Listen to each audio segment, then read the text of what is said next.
بسم اللہ الرحمن الرحیم۔ السلام علیکم پیارے دوستو، میں ہوں قاسم اسلامک معلومات 92 چینل کی طرف سے۔ دوستو، آج کا ہمارا ٹاپک ہے جوؤں کے بارے میں دلچسپ معلومات۔ میں دعوے کے ساتھ کہہ سکتا ہوں کہ اس طرح کی انٹرسٹنگ معلومات آپ کو پورے یوٹیوب پر کہیں بھی نہیں ملے گی۔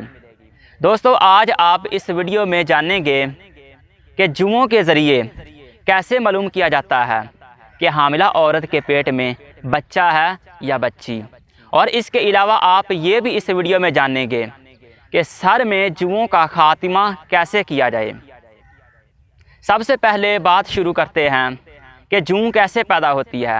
امام دمیری رحمۃ اللہ تعالیٰ علیہ لکھتے ہیں کہ یہ جوں اس میل اور گندگی سے پیدا ہوتی ہے جو انسانوں کے جسم میں یا پھر بالوں میں یا پھر لباس میں پائی جاتی ہے یا پھر پرندوں کے پروں میں پائی جاتی ہے، اس سے جوں پیدا ہوتی ہے۔ جوں کی جو مادہ ہوتی ہے یہ اپنے نر سے بڑی ہوتی ہے۔ جوں کی مادہ یہ انڈے بھی دیتی ہے اور پھر اس انڈے سے بچہ پیدا ہوتا ہے۔ جوں کی غذا کے بارے میں کہا جاتا ہے یہ صرف جاندار کا خون چوستی ہے، یہی اس کی غذا ہے۔ جوں کے عجائبات میں سے اس کی خاصیت کے بارے میں جاہز کا کہنا ہے کہ جوں کی خاصیت یہ ہے کہ یہ جس جگہ پیدا ہوتی ہے یا جس جگہ رہتی ہے اسی چیز کا رنگ اختیار کر لیتی ہے۔ اگر بال سفید ہیں تو جوں بھی سفید ہوگی، اگر بال سیاہ ہیں تو جوں بھی سیاہ ہوگی، اگر بال سرخ ہیں تو جوں بھی سرخ ہوگی۔ بالوں کے رنگ کے بدلنے کے ساتھ جوں بھی اپنا رنگ بدل لیتی ہے، یہ جوں کی خاصیت ہے۔ جوں کے بارے میں امام ترمذی کا کہنا ہے کہ قضائے حاجت کے وقت یعنی پیشاب کرتے وقت جوں کو مارا نہ جائے بلکہ اس کو دفن کر دیا جائے، کیونکہ بزرگوں کا کہنا ہے کہ ایسا شخص جو قضائے حاجت کے وقت جوں کو مار دیتا ہے تو ایسا شخص ہمیشہ کے لیے پریشانیوں میں مبتلا ہو جاتا ہے۔ جوں کے بارے میں حضور کریم صلی اللہ تعالیٰ علیہ وسلم کا فرمان ہے کہ ایسا شخص جو جوں کو زندہ چھوڑ دیتا ہے تو وہ نسیان کے مرض میں مبتلا ہو جاتا ہے۔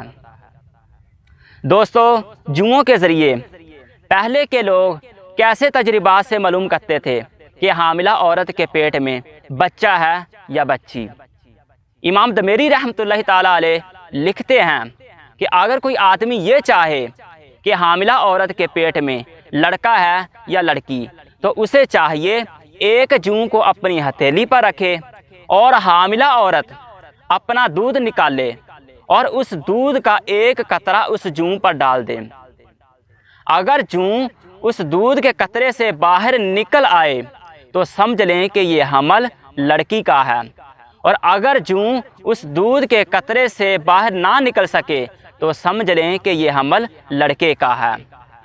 دوستو، رہی بات یہ کہ سر کے بالوں میں جوؤں کا خاتمہ کیسے کیا جائے، اس کے بارے میں آپ کو 3 ایسے طریقے بتاتا ہوں۔ انشاءاللہ عز و جل اس سے آپ کے سر کی جوئیں مر جائیں گی۔ پہلا عمل یہ ہے کہ اگر کوئی عورت چقندر کے پانی سے اپنے بالوں کو دھو لے تو اس کے بالوں میں کبھی بھی جوئیں نہیں پڑیں گی۔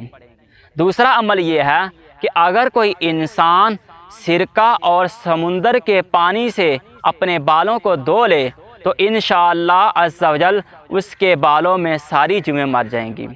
تیسرا عمل یہ ہے کہ اگر کوئی انسان روغن کرتم اپنے سر کے بالوں میں لگا لے تو انشاءاللہ عز و جل اس کی جوئیں مر جائیں گی۔ پیارے دوستو، یہ تھی آج کی ہماری ویڈیو۔ اس طرح کی مزید انٹرسٹنگ معلومات حاصل کرنے کے لیے ہمارے چینل کو سبسکرائب کیجئے گا، ہماری ویڈیو کو لائک اور شیئر کیجئے گا۔ اب میں اجازت چاہتا ہوں، آپ ملتے ہیں نیکسٹ